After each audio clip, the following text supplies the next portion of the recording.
pourrait parler de rapport entre le féminisme et la technologie. Vous savez,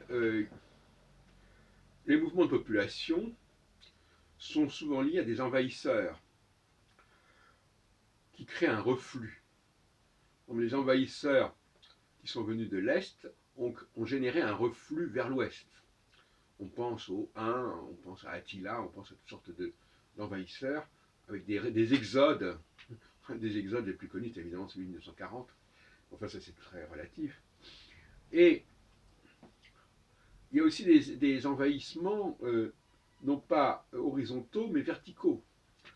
C'est-à-dire que la technologie envahit notre société et par conséquent crée également un reflux vers le haut.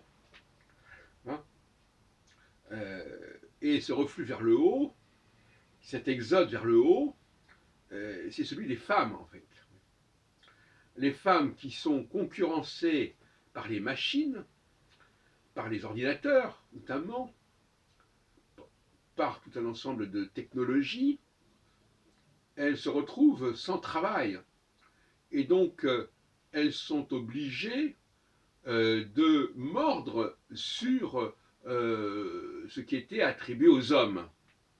D'où ce processus qu'on appelle mimétique, mais qui en réalité est un processus de reflux vers le haut parce que le bas monte. Le bas monte, c'est-à-dire que la technologie envahit les couches inférieures de nos activités et par conséquent, ça génère un exode des femmes vers le haut.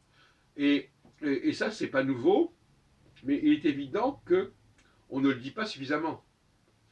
Alors en même temps, cette invasion technologique sert les femmes parce que ça leur permet d'accéder à un certain nombre de travaux et de fonctions qu'elles n'avaient pas, et ça les met en égalité avec les hommes, c'est un phénomène de nivellement, la technologie, mais en même temps, ça génère aussi ce fameux exode dont je viens de parler.